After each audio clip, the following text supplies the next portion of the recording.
Hello everyone, my name is Riddhi. इस lecture में हम लोग हड़प्पन सिविलाइजेशन के बारे में पढ़ेंगे।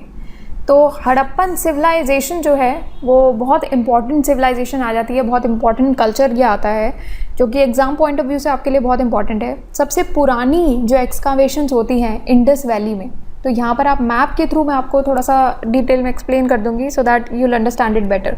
तो इंडस वैली जो है यहाँ पर जो सबसे पुरानी एक्सकावेशन की गई तो यहाँ से ये पंजाब में की गई, वेस्ट पंजाब में, हड़प्पा में, यहाँ पर इस साइड पे हड़प्पा में जो कि वेस्ट पंजाब में है, और सिंध में जो कि जहाँ पर है मोहनजोदाड़ो। तो Mohenjodaro in Sindh and Harappa in West Punjab. तो ये पूरा जो इंडस का जो एरिया है, यहाँ पर इंडस वैली जो है, यहाँ पर सबसे पुरानी एक्सकावेशन स्टार्ट की गई है।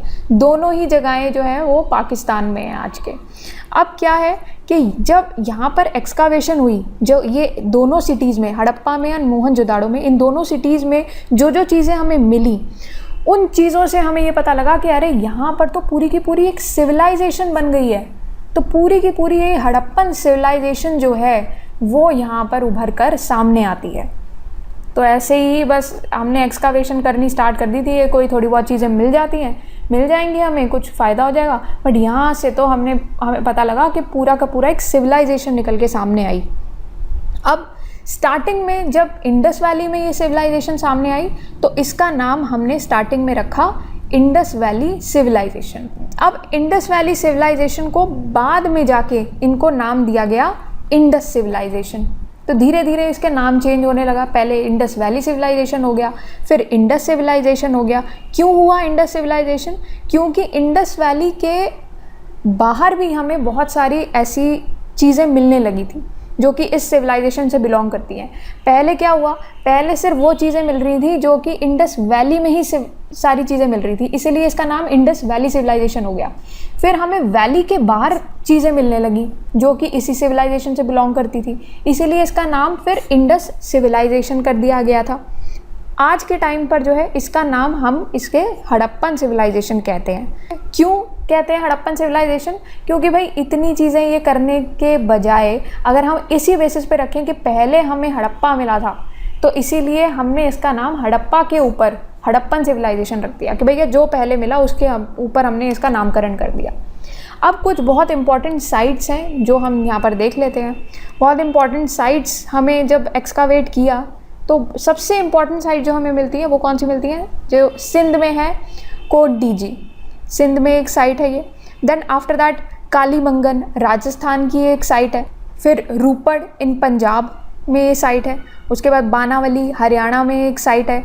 उसके बाद लोथल, सुरकोटड़ा, धौलावीरा, ये सारी जो है गुजरात की ये साइट्स हैं। तो ये बहुत इंपॉर्टेंट साइट जो है ये हमें मिलती है। सबसे इंपॉर्टेंट साइट्स हैं ये जो कि आपको एग्ज़ाम पॉइंट ऑफ व्यू के लिए ध्यान में रखनी है, क्योंकि पेपर में पूछा जाता है, बहुत बार पूछा जा भी चुका है कि कौन सी साइट्स, आपको साइट्स दे दी जाएंगी 3-4 और यहाँ पर बताया जाएगा कि इसमें से कौन सी हड़प्पन साइट है। ठीक है, तो इस तरीके के क्वेश्चन आ जाते हैं। अब बहुत सारी लार्जर सिटीज़ हैं जो कि काफ़ी बड़ी हैं साइज़ में, और सबसे बड़ी जो इंडस सिटीज़ हैं वो है मोहनजोदाड़ो। तो मोहनजोदाड़ो सबसे बड़ी इंडस सिटी में से है और ये कहा जाता है कि 200 हेक्टेयर तक फैली हुई है। ठीक है, अब हम हड़प्पन कल्चर का ओरिजिन कैसे होता है, एवोल्यूशन कैसे होता है, वो डिस्कस करेंगे। देखो, हड़प्पन कल्चर को हमने 4 पार्ट्स में डिवाइड कर दिया है। एक तो है प्री हड़प्पन, फिर है early Harappan, then mature Harappan and late Harappan. तो ये 4 पार्ट्स में हम लोग डिवाइड करके ये 4 इंपॉर्टेंट स्टेजेस हैं, फेजेस हैं एवोल्यूशन के, कि कैसे कैसे जो है एवोल्यूशन हुआ था हड़प्पन कल्चर का। तो इस तरीके से हम लोग आगे डिस्कस करते हैं इसको। सबसे पहले है प्री हड़प्पन स्टेज। तो प्री हड़प्पन स्टेज जो है वो ईस्टर्न बलूचिस्तान में ये लोकेटेड है।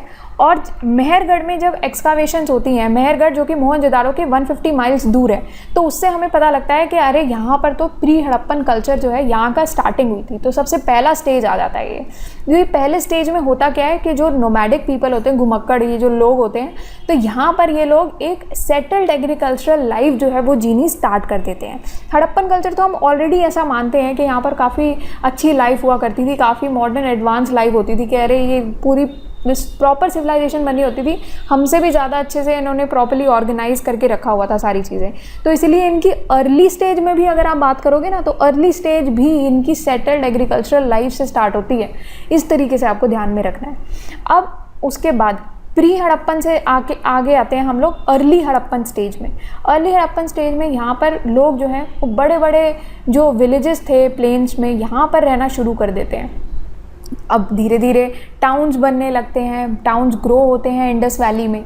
अब एक ट्रांजिशन देखा जाता है, जब भी टाउन्स बन जाते हैं तो एक ट्रांजिशन आता है कि लोग गांव से उठ के और शहरों में जाने लगते हैं। तो इसलिए रूरल टू अर्बन लाइफ का ये ट्रांजिशन यहाँ पर अर्ली हड़प्पन स्टेज में देखा गया था। कौन सी इंपॉर्टेंट साइट्स हैं? अमरी और कोट डीजी जो है वो सबसे इम्पॉर्टेंट साइट मानी जाती हैं अर्ली हड़प्पन स्टेज की, क्योंकि यहाँ से हमें काफ़ी सारे ऐसे एविडेंस मिले हैं जो कि ये दर्शाते हैं कि यहाँ पर अर्ली हड़प्पन स्टेज यहाँ पर रहा था। उसके बाद आते हैं हम लोग मैच्योर हड़प्पन स्टेज पे। तो अब क्या हो रहा है यहाँ पर जो है लोग धीरे धीरे यहाँ स्टार्ट कहाँ से हुए कि agricultural life, settled agricultural life जीनी स्टार्ट कर दी। यहाँ पर अब बड़े विलेजेस में आ गए थे, प्लेन्स में, और धीरे धीरे ट्रांजिशन हो गया था रूरल टू अर्बन का, क्योंकि टाउन्स भी मिलने लगे थे। अब यहाँ पर आते आते सिटीज़ ही बड़ी हो गई थी, तो ग्रेट सिटीज़ एमर्ज्ड, बड़ी बड़ी सिटीज़ सामने आई थी जब एक्सकावेशन किया गया कालीबंगन। तो यहाँ पर हमें सामने आया कि बहुत इलाबरेट टाउन प्लानिंग हो रखी है भाई, बहुत अर्बन फीचर्स हो रखे हैं। तो इसीलिए हमें भी पता लगा कि यहाँ पर तो ये पूरा मैच्योर हड़प्पन स्टेज की स्टार्टिंग हो चुकी है। इसके बाद फिर हम आगे आते हैं लेट हड़प्पन स्टेज में। यहाँ पर क्या होता है, अब फाइनली लेट हड़प्पन स्टेज में ये नहीं है कि अब बड़ी सिटीज़ का भी और कुछ बड़ा हो जाएगा, कुछ नहीं है। यहाँ पर अब इंडस कल्चर जो है वो डिक्लाइन स्टार्ट हो जाता है। अब इंडस कल्चर जो है क्यों डिक्लाइन कर गया, क्या उसके रीजंस थे, कैसे एकदम से ख़त्म हो गया, वो सब तो नहीं पता लगा है। बट यहाँ पर लेट हड़प्पन स्टेज में आते आते इंडस कल्चर जो है डिक्लाइन हो जाता है। लोथल में कुछ एक्सकावेशन होती हैं जिससे ये वाले स्टेज जो है उसका एवोल्यूशन हमें पता लगता है कि यहाँ पर ये डिक्लाइन स्टार्ट हो गया था। लोथल में एक पोर्ट भी है, वो भी हमें काफ़ी बाद में जाके पता लगा था। और ये पोर्ट जो है ये पूरा मैसिव ब्रिक वॉल से सराउंडेड है। क्यों सराउंडेड है? क्योंकि लोथल गुजरात में जो जगह है, तो यहाँ पर क्या है, बाढ़ वगैरह आने के डर से, तो फ्लड प्रोटेक्शन के लिए ये बड़ी बड़ी जो है दीवारें खड़ी कर दी थी, बड़ी बड़ी पत्थरों की ये दीवारें जो है ये खड़ी कर दी थी ताकि पानी जो है वो डिस्ट्रॉय ना कर दे पूरे की पूरी जगह को, हमारी पूरी सिविलाइजेशन को, पूरे एरिया को। तो इसीलिए लोथल जो है सिंस पानी के पास वाली जगह है, इसीलिए ट्रेड भी फैसिलिटेट करता होगा, है ना, इस तरीके से कनेक्ट करना है। इसीलिए लोथल जो है वो एक एम्पोरियम ऑफ ट्रेड माना जाता है। हड़प्पन सिविलाइजेशन और जो मेसोपोटामिया है और बाकी के इंडिया के जो पार्ट्स हैं, यहाँ पर से जो है वो ट्रेड होता था लोथल से, तो हड़प्पन सिविलाइजेशन और बाकी के इंडिया के पार्ट्स में। अब हम बात करते हैं कि हड़प्पन कल्चर के कुछ सेलिएंट फीचर्स की। सेलिएंट फीचर्स की जब भी हम बात करेंगे, सबसे पहली और मोस्ट इंपॉर्टेंट चीज़ हमारे माइंड में आनी चाहिए, वो है टाउन प्लानिंग की। टाउन प्लानिंग सबसे इंपॉर्टेंट माना जाता था, सबसे अच्छा फीचर माना जाता था। बहुत ही ऑर्गेनाइज सिस्टम था ये, जो कि ग्रिड सिस्टम के ऊपर बेस्ड था। ग्रिड सिस्टम क्या होता था कि सारी जितनी भी स्ट्रीट्स हैं, लेन्स हैं, वो एक दूसरे को राइट एंगल पे कट करती थी, जिसकी वजह से पूरी की पूरी सिटी जो थी ये एक रेक्टेंगुलर ब्लॉक्स में कन्वर्ट हो गई थी। मतलब रेक्टेंगुलर ब्लॉक्स में पूरी सिटी जो है वो डिवाइड हो चुकी थी। अब 3 ऐसी मेजर इंपॉर्टेंट साइट्स आ जाती हैं जहाँ पर सिटाडेल मौजूद था। तो सिटाडेल क्या होता था, एक हायर पोडियम होता था इस टाइप का, यहाँ पर आप पिक्चर में देख सकते हो, एक हायर पोडियम होता था, मड ब्रिक से बना होता था। तो यहाँ पर माना जाता था कि राजा होता होगा या जो भी रूल करता होगा, या यहाँ पर आके जो भी यहाँ पर आता था वो यहाँ से पूरा आपका नीचे का पूरा गाँव देख सकता था। पूरा एरिया जो है नीचे का पूरा आप देख सकते हो कि कौन कौन से लोग यहाँ पर रह रहे हैं, कितने हाउसेज, सारा कुछ यहाँ से दिखता है पूरा एरिया। तो सिटाडेल जो होता था वो एक ऊंचा उठा हुआ एक जगह होती थी, एक पोडियम होता था मड ब्रिक का। हड़प्पा, मोहनजोदाड़ो, कालीबंगन, यहाँ पर सिटाडेल जो है वो पाए गए थे। सिटाडेल के नीचे जो है वो यहाँ पर लोगों के घर बने होते थे। तो कॉमन जो लोग होते थे वो यहाँ पर रह रहे होते थे, इन्होंने अपने घर बनाए होते थे। लोअर टाउन होता था ये, जहाँ पर इन्होंने वही पत्थरों के, मिट्टी के और इसी के ब्रिक्स के घर बनाए होते थे। ठीक है, तो यहाँ पर कॉमन पीपल रह रहे होते थे। यहाँ पर घर बनाने के लिए और बिल्डिंग बनाने के लिए अब थोड़ा एडवांसमेंट ये हो गया था कि बर्न्ड ब्रिक्स का इस्तेमाल शुरू हो गया था। जो भी कंस्ट्रक्शन हो रही होती थी तो यहाँ पर आपका बर्न्ड ब्रिक्स का इस्तेमाल शुरू हो गया था। तो ब्रिक्स को, जो ईंटें होती थी, उसको आप थोड़ा बर्न करके और मजबूत घर बनाने के लिए ये यूज़ हो गया था।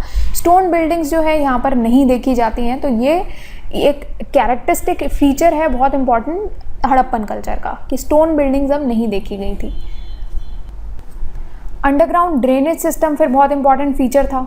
तो ये सबसे इंपॉर्टेंट फीचर माना जाता था। पूरा मतलब अंडरग्राउंड ड्रेनेज सिस्टम था। कोई आपको यहाँ पर पाइप्स और वो गटर जो है वो खुले हुए नहीं दिख रहे हैं, कोई पाइप जो है वो खुला हुआ नहीं दिख रहा है, यहाँ पर कोई भी ऐसा मिसमैनेजमेंट नहीं था। पूरा प्रॉपर सिस्टम था यहाँ पर अंडरग्राउंड ड्रेनेज सिस्टम का, ठीक है, जो कि हर एक घर को कनेक्ट करता था स्ट्रीट ड्रेन्स के साथ। तो जैसे हर एक घर में एक प्रॉपर ड्रेनेज सिस्टम हो गया, वो पूरे स्ट्रीट का जो ड्रेनेज सिस्टम होता था वहाँ से इसको कनेक्ट करता था हर एक घर को।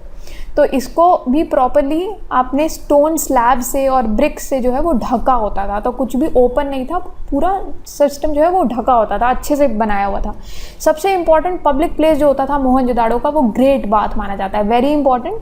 तो ग्रेट बाथ जो है यहाँ पर आप देख सकते हो पिक्चर में भी इस तरीके का होता था। तो यहाँ पर कहा जाता था कि कुछ लोग मानते थे कि इसको रिचुअल जो बेदिंग साइट भी मानते थे इसको, कि कोई पूजा पाठ के पर्पसेस से यहाँ पर जो है लोग नहाने आते थे। तो ये सब चीज़ें मानी जाती थी। ऐसे कोई स्विमिंग करने की कोई जगह नहीं थी, बस अलग अलग मतलब मान्यता है यहाँ की। अब क्या है, जो ऐसे है कि यहाँ पर पूरे प्रॉपर्ली स्टेप्स बने हुए हैं, तो ये जो है यहाँ से लोग आके आराम से आ सकते हैं। तो प्रॉपर्ली इन्होंने स्टेप्स बनाए हुए थे, ठीक है। तो यहाँ पर भी, इस साइड भी, दोनों साइड्स पर ये स्टेप बने हुए हैं। साइड में चेंजिंग रूम्स भी बनाए हुए थे लोगों ने। और जो फ्लोर था इस बेद का, वो बर्न्ट ब्रिक से बना हुआ था। तो देखो कितना प्रॉपर्ली सिस्टमैटिक तरीके से यहाँ पर बना हुआ था। बर्न्ट ब्रिक से इनका पूरा फ्लोर था इस बाथ का। उसके बाद वाटर जो है वो एक बहुत बड़ा सा कुआं होता था इसके पास में, तो यहाँ से जो है वो पानी आता था।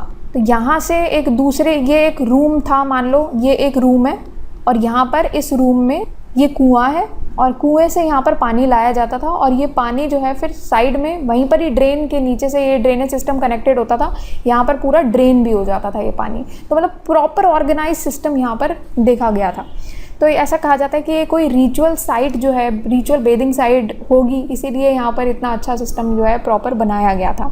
और जो सबसे बड़ी बिल्डिंग यहाँ पर मानी जाती है मोहनजोदाड़ो की, वो मानी जाती है ग्रेनरी, ठीक है। तो बहुत बड़ी ग्रेनरी है जहाँ पर, और ये कहा जाता है कि हड़प्पा के सिटाडेल में भी हमें 6 ग्रेनरीज मिली हैं। जितने भी फूड ग्रेन्स वगैरह हो गए यहाँ पर स्टोर करके रखे जाते थे ताकि ख़राब ना हो। तो कितना अच्छा स्टोरेज सिस्टम भी यहाँ पर मौजूद था।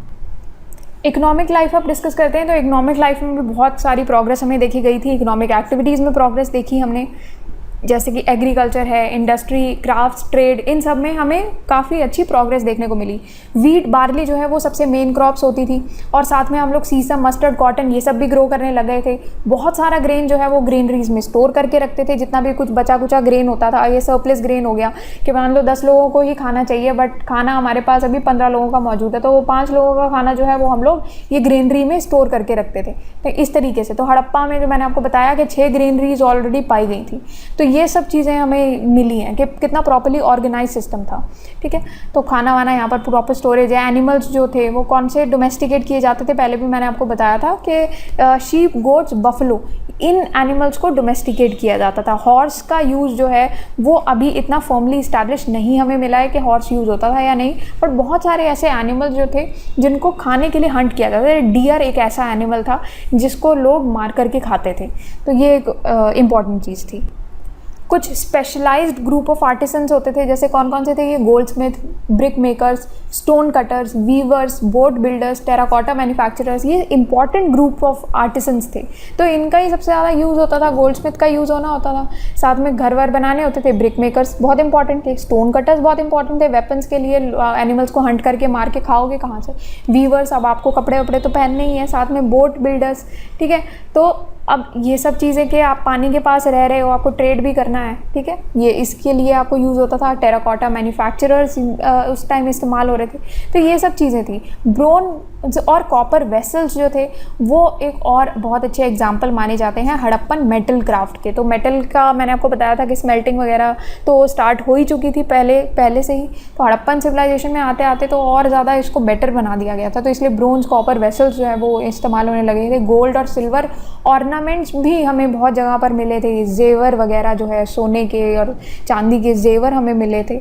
तो पॉटरी जो है वो कही जाती है, जैसे red and black painted pottery जो है वो मिली है हमें बहुत सारी जगहों पर। बीड्स जो है वो मैन्युफैक्चर किए जाते थे। बहुत सारे ऐसे सेमी प्रेशियस स्टोन्स थे, वहाँ से लेकर के हमें बीड्स जो है मैन्युफैक्चर होते थे। तो ये सारे कुछ फीचर्स हैं हड़प्पन सिविलाइजेशन के।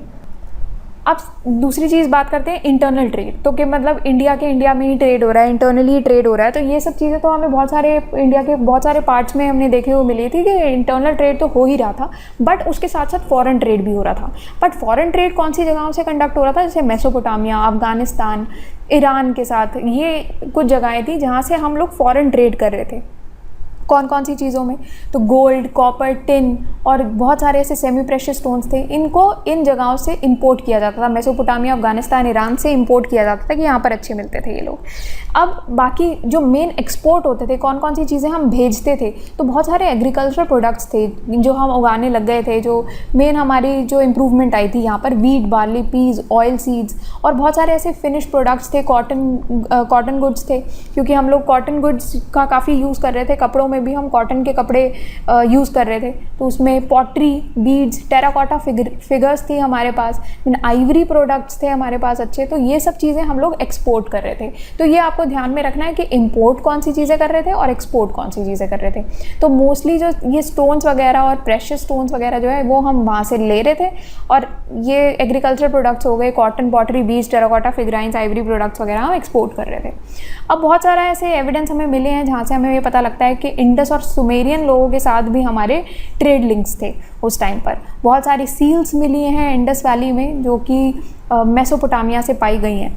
अब देखो, ट्रेड जो है वो बार्टर टाइप में होता था, तो ये नहीं है उस टाइम पर, ये नहीं होता था कि आपके पास पैसे हैं, अभी 2000 का नोट चल रहा होता था, तो ये 2000 के नोट नहीं चल रहे होते थे उस टाइम पर। बार्टर सिस्टम होता था कि बार्टर सिस्टम होता है कि मतलब मेरे पास अगर एक चीज़ है, मान लो मेरे पास कॉटन है, ठीक है, सामने वाले के पास के कॉटन क्लोथ्स है मेरे पास, ठीक है, सामने वाले के पास अगर कोई पॉटरी की की हुई कुछ चीज़ें हैं, या मान लो कुछ टेराकोटा फिगराइंस हैं, ठीक है, तो मैं उनको ये बोलती हूँ कि मैं आपको कॉटन के 2 क्लोथ्स दे देती हूँ, ठीक है, आप मुझे एक टेराकोटा फिगराइन दे दो।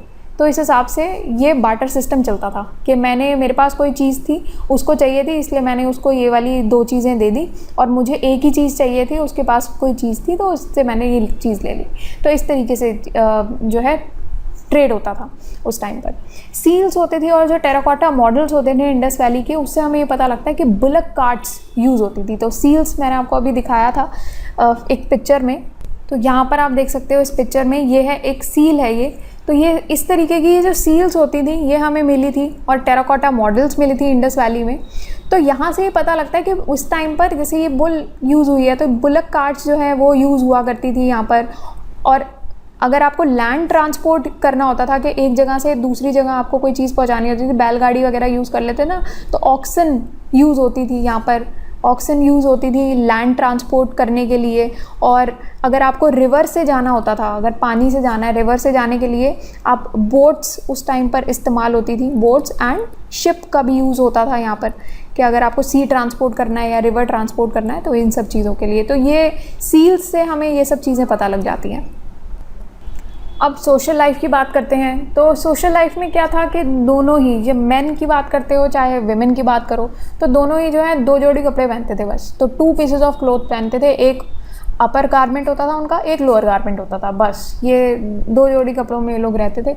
और साथ में बीड्स जो हैं वो दोनों ही मेन और वुमेन दोनों ही पहनते थे। तो ऐसा नहीं है कि जो बीड्स वगैरह हैं वो कोई वुमेन ही पहन रही होती, तो उस टाइम पर ये सब था कि सब कुछ सब पहन रहे हैं, कि बीड्स जो है वो मेन वुमेन दोनों पहन रहे हैं। पर ज्वेलरीज़ की अगर आप बात करते हो तो ज्वेलरीज आपको सिर्फ वुमेन में नज़र आएंगी। तो बैंगल्स है या ब्रेसलेट्स हैं, fillets, girdles, anklets, year rings, finger rings, ये सारी चीज़ें जो है वुमेन पहन रही होती थी। और ये सारे जो ऑर्नामेंट्स होते थे वो कौन से स्टोन्स के बने होते थे, तो gold, silver, copper, bronze, semi precious stones, ये सारे जो हम बाहर के देशों से इंपोर्ट कर रहे थे बेसिकली, तो ये सारे इंपोर्टेड चीज़ें जो है वो ऑर्नामेंट्स होते थे हमारे पास। अब कॉस्मेटिक्स जो है उनका यूज़ भी काफ़ी कॉमन था, लोग कॉस्मेटिक्स भी यूज़ कर रहे थे। बहुत सारे ऐसे हाउस होल्ड आर्टिकल्स थे जो कि पॉटरी से बने होते थे, स्टोन, शेल्स, आइवरी, मेटल, तो ये सारी चीज़ें भी हमें मोहनजोदाड़ो में मिली हैं। उसके बाद spindles, needles, combs, fish hooks, knives, ये सब कॉपर के बने होते थे। फिर बच्चों के खेलने के जो टॉयज़ वगैरह होते थे उनमें क्ले कार्ड्स वगैरह भी मिली हैं हमें। फिर गेम्स में हम कौन सी गेम्स खेलते हैं, मार्बल्स, बॉल्स, डाइस जो है ये सारी गेम्स के लिए यूज़ होती थी। फिशिंग जो है वो एक रेगुलर ऑक्यूपेशन हो गया था, जबकि हंटिंग और बुल फाइटिंग जो है वो लोगों के पास टाइम हो गया था। तो मतलब कि अगर आपको काम पे जाना होता था तो लोग काम पे कहाँ जाते थे कि मछली पकड़ने के लिए, फिशिंग के लिए जाते थे। और अगर आपको अपना पास टाइम वगैरह करना था कि ठीक है अभी बोर हो रहे हैं, तो ये लोग क्या करते थे कि बुल फाइट देखने जाते थे या हंट करने जाते थे। तो हंटिंग इनका पास टाइम होता था, ये सारी हॉबी होती थी। अब बहुत सारे ऐसी चीज़ें मिली हैं हमें, जैसे वेपन्स ऑफ वॉर, जैसे एक्सेस हैं, स्पीयर हेड्स, डैगर्स, बोज, एरोज, ये सारे कॉपर ब्रोंज के बने हुए जो हैं बहुत सारे हमें वेपन्स ऑफ वॉर मिले थे। ठीक है, तो ये सब चीज़ें थी। अब आर्ट्स की अगर हम बात करते हैं तो यहाँ पर हमें पता लगता है कि हड़प्पन लोग जो थे वो बहुत अच्छे आर्टिस्ट थे। तो मतलब बहुत अच्छे स्कल्पटर्स हमें वहाँ से मिलते हैं, एक हाई डिग्री ऑफ वर्कमैनशिप देखा जाता है उनके काम में। ये तो जैसे अगर आप मेन की बात करते हो चाहे विमेन की बात करते हो, दोनों की फिगर्स में हमें ये मिला है कि एनिमल्स, बर्ड्स, इन सब की फिगर्स जो है टेराकोटा की बनी होती थी। सील्स जो होती थी उन पे बहुत ही बारीकी से कार्विंग की जाती थी, तो उससे पता लगता था कि स्कल्पटर जो है वो कितनी अच्छे से और कितनी हाई डिग्री ऑफ प्रोफिशिएंसी से वो कार्व करता था जो जितनी भी सील्स होती थी। तो हमें एक डांसिंग गर्ल की फिगर मिली है मोहनजोदाड़ो से, जो कि ब्रोंज की बनी हुई है। तो उससे हमें पता लगता है कि कितनी बारीकी से वहाँ पर कार्विंग की गई है स्कल्पटर ने। ठीक है, अब कुछ 2 स्टोन स्टैचूज़ भी हमें मिले हैं हड़प्पा से, जिस एक स्टैचू में दिखाया गया है जो मैन का बैक व्यू दिखाया गया है और दूसरे में एक डांसर का दिखाया गया है। तो उससे पता लगता है कि स्कल्पटर जो है किस तरीके से काम कर रहा था उसमें। अब पॉटरी मिली है हमें हड़प्पा से, वो एक और स्पेसिमेन है कि कितना इंडस लोगों की जो फाइन आर्ट्स है वो कितनी अच्छी थी। अब पॉट्स मिलते थे, जार्स जो होते थे, अब उनको पेंट किया जाने लगा था बहुत सारे डिज़ाइंस, कलर्स का यूज़ करके। तो पहले तो सिर्फ सिंपल सी चीज़ थी, हम लोग पहले तो डिमांड ही बस ये होती थी कि बस पॉटरी हमें करनी होती थी, पॉट्स वगैरह हमने बना लिए कि चीज़ें हमने स्टोर कर ली। अब क्या हो गया था, अब हम उस पर डिज़ाइन करने लग गए थे कि भाई अच्छी अच्छी डिज़ाइन करेंगे, उसको एक्सपोर्ट भी करने लग गए थे हम लोग के कलर्स यूज़ किया, डिज़ाइन यूज़ किया, तो सजाने के लिए भी हम लोग यूज़ करने लग गए थे, पेंट करने लग गए थे हम उसको। पेंटेड पॉटरी जो है वो काफ़ी अच्छी बेटर क्वालिटी की थी। यहाँ पर पिक्टोरियल मोटिव्स जो है वो यूज़ होते थे, वहाँ पर पता लगता था हमें उनसे कि ज्योमेट्रिकल पैटर्न्स यूज़ होते थे, जैसे horizontal lines, circles, leaves, plants, trees, ये सब यूज़ होने लग गए थे पिक्टोरियल मोटिव्स में। और कुछ ऐसे पॉटरी पीसेस हमें मिले हैं जिसे हमें फिश और या फिर पीकॉक की हमें फिगर्स वगैरह देखने को मिलती है। अब नेक्स्ट हम बात करते हैं स्क्रिप्ट की। तो देखो बहुत सारी हमें स्क्रिप्ट्स मिली है, उनको हम लोग डेसिफर तो नहीं कर पाए हैं, बट हमें ये पता लगता है कि हाँ इन लोगों को ये सारी चीज़ें, कुछ चीज़ें हम पता लगा लेते हैं कि ये सारे एनिमल्स हुए रहते होंगे, कि ये सब चीज़ें होती हैं। तो बहुत सारे साइंस हमें यूज़ करने को मिले हैं, जैसे 400 से 600 साइंस जो है मिले हैं, जिसमें 40 से 60 साइंस जो है वो बहुत ही बेसिक है और बाकी उनके वेरिएंट्स हैं। स्क्रिप्ट जो है वो मोस्टली राइट से लेफ्ट में लिखी जाती है, जैसे उर्दू लिखी जाती है ना, यहाँ से राइट से लेकर के लेफ्ट में लिखी जाती थी। तो कुछ बहुत ही लंबी सील्स थी जिसका जो मेथड होता था उसको कहते थे बोस्ट्रोफेडन मेथड, जिसमें राइटिंग जो होती थी वो रिवर्स डायरेक्शन में होती थी। तो रिवर्स डायरेक्शन में होती थी, ऑल्टरनेटिव लाइंस में अडॉप्ट की जाती थी। जैसे मान लो पहली लाइन जो यहाँ पर मैंने लिखी, तो मैंने लिखी माय नेम इज़, ऐसे, ठीक है। और दूसरी लाइन में मैंने लिखा कि माय नेम इज़, ठीक है। तो ये मेथड होता था, इसको कहते थे बोस्ट्रोफेडन मेथड। तो कुछ ऐसी हमें सील्स मिली है जहाँ पर राइटिंग जो है वो रिवर्स डायरेक्शन में, ऑल्टरनेटिव लाइंस में इस तरीके से अडॉप्ट की गई थी। पर पोला और उसका जो स्कैंडिनेवियन कलीग्स हैं, उन्होंने ये कंक्लूजन निकाला था कि जो हड़प्पन्स की लैंग्वेज थी वो द्रविडियन लैंग्वेज थी। ठीक है, अब बहुत सारे ऐसे स्कॉलर्स थे जो अलग अलग अपने व्यूज़ देते हैं, सभी लोग तो हड़प्पन स्क्रिप्ट को जो है ब्राह्मी स्क्रिप्ट से कनेक्ट करते हैं। बट ठीक है, सबका अपना अपना व्यू है, अलग अलग व्यू रहता है। बट अभी तक भी हम लोग ये नहीं पता लगा पाए हैं कि हड़प्पन स्क्रिप्ट जो है उसको डेसिफर नहीं कर पाए हैं कि भैया लिखा क्या है, वो हमें नहीं पता। बट हाँ ये पता है बस कि कुछ तो लिखा है। तो कुछ लोग कहते हैं कि भाई ये वाली स्क्रिप्ट यूज़ हुई है, ये लैंग्वेज यूज़ हुई है, पर पता है नहीं अभी किसी को कि क्या लिखा हुआ है उसमें। ठीक है, तो डेसिफर नहीं कर पाए हैं। जो मैंने आपको 3 तरीके के प्रकार बताए थे ना हिस्ट्री के भी, कि प्री हिस्ट्री और एक पोस्ट हिस्ट्री और एक बीच में प्रोटो हिस्ट्री आ जाती है। तो प्रोटो हिस्ट्री में हड़प्पन आ जाते हैं जहाँ पर हमें पता है कि कुछ लिखा तो है बट हम डेसिफर नहीं उसको कर पाए हैं, ठीक है। तो ये जो डेसिफर नहीं हो पाई है वो प्रोटो हिस्ट्री में आ जाता है, हड़प्पन आ जाती है इसमें। रिलीजन की अगर हम बात करते हैं तो देखो सील से, टेराकोटा फिगराइंस और कॉपर टैबलेट से हमें ये पता लगता है कि रिलीजियस लाइफ किस प्रकार की हुआ करती थी हड़प्पन्स की। तो जो उनके सबसे main important chief male deity जो थे वो थे पशुपति, प्रोटोशिवा।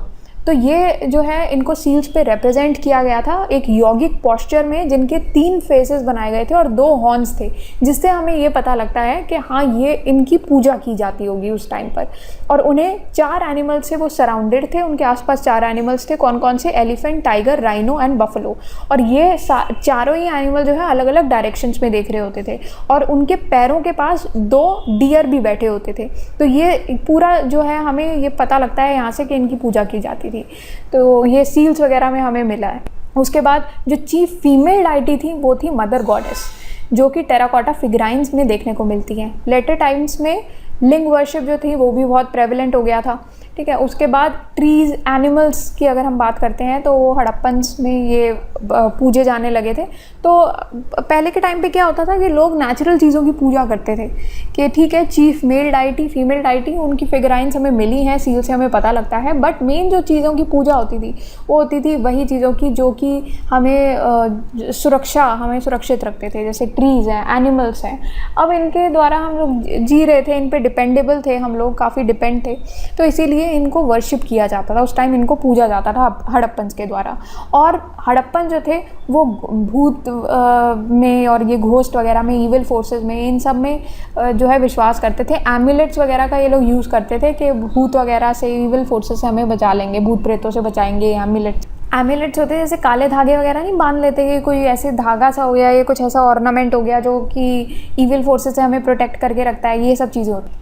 अब बात करते हैं ब्यूरियल मेथड्स की। देखो बहुत सारी ऐसी जगहें हैं जैसे मोहनजोदाड़ो, हड़प्पन, कालीबंगन, लोथल, रूपट। यहाँ इन सारी सिटी से हमें जो सेमेट्रीज मिली हैं उनसे हमें पता लगता है कि यहाँ के लोग जो थे वो ब्यूरियल प्रैक्टिसेस किस प्रकार की फॉलो किया करते थे, कि कैसे अगर लोग मर जाते थे तो उनका क्या किया जाता था, कैसे उनको दफनाया जाता था, क्या करते थे वहाँ के लोग। तो पूरा का पूरा जो ब्यूरियल प्रोसेस होता है और क्रिमेशन के बाद का जो पोस्ट क्रिमेशन ब्यूरियल होता है वो मोहनजोदाड़ो में काफ़ी पॉपुलर था।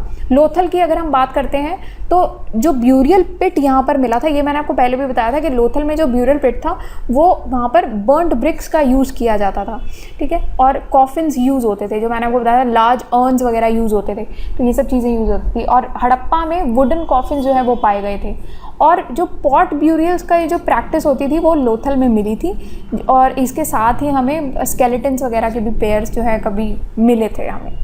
अब यहाँ पर हमें सती प्रैक्टिस होती थी या नहीं होती थी, इस सब का कोई एविडेंस नहीं मिला है, ठीक है।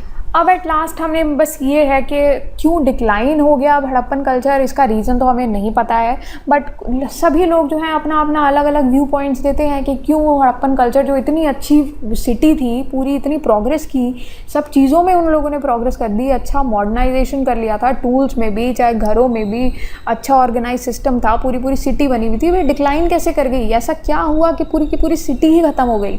तो इसमें कुछ लोग कहते हैं कि नेचुरल कैलामिटीज़ आई होंगी, जैसे बाढ़ वगैरह आती रही थी, रिवर जो है वो सूख गई थी, फर्टिलिटी डिक्रीज़ हो गई थी सॉइल की, तो इसकी वजह से जो है वो अब खाना वाना नहीं मिल पा रहा है, पानी भी सूख गया है, फ्लड्स आ गई या कभी बाढ़ आ गई, इसकी वजह से ख़त्म हो गई होगी, अर्थक्वेक्स वगैरह आने लग गए थे, ठीक है। तो इस वजह से सिटी, हड़प्पन सिटी जो है वो ख़त्म हो गई थी। कुछ स्कॉलर्स ये भी कहते हैं कि आर्यंस ने इनको इन्वेड कर दिया था।